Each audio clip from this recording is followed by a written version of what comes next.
I would like to begin by thanking and congratulating Brother Dominic Humsoy and his collaborators for taking up this noble task of organizing this prayer movement called Totus Tuos. Saint Louis Montfort was the first one to use this expression, wherein he surrendered himself and exhorted all his friends and collaborators to surrender themselves to God through Mary, to Jesus through Mary, and the expression he used was totus tuos.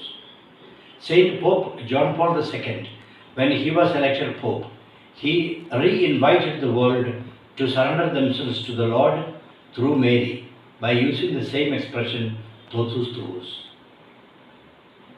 We are living at a very difficult time where people of all faiths, of all nations, are undergoing a great suffering because of the pandemic.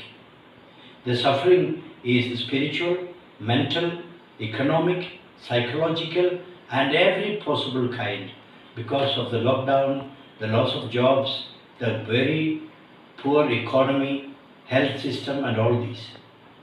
It is in the face of this, we as Christians, particularly as young people, have to become a beacon of hope for the world, particularly those who are suffering and are in need even today.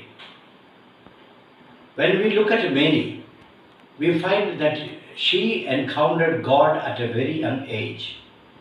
It was not all a smooth sail for her.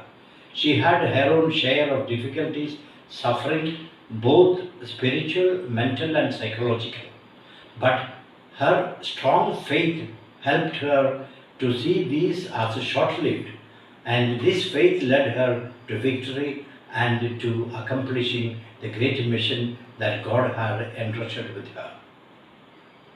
We as young Christians have to become signs of hope and encouragement to our fellow beings, particularly those who are suffering because of the various effects of the pandemic. Even outside the pandemic times, there is so much of hopelessness, discouragement, and sadness in the people living around us, maybe in our own families. It is here that we as young people must find Mary as an example and imitate her as a person of faith. Looking at the seven sorrows of Mary, we find very depressing and very sad moments in her life. But she did not allow these to crush her.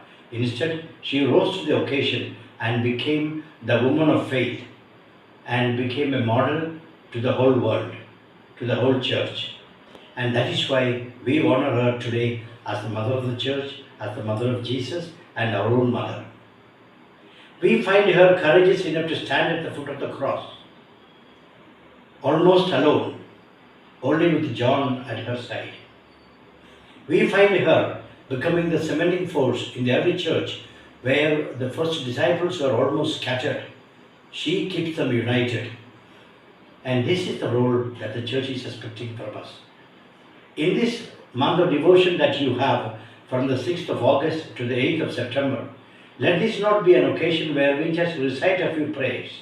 Instead, let this be an occasion when we think of each other. We find out the needs of the other and come to their rescue, come to their help. Let us be like Mary, be prepared to stand at the foot of the cross, meet the risen Jesus and pass him on to others.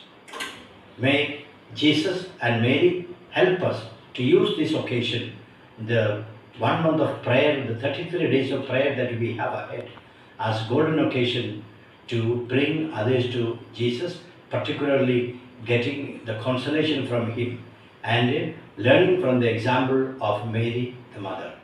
May we be like her, willing to stand at the side of every person who is in need, who is suffering in any way. God bless you all.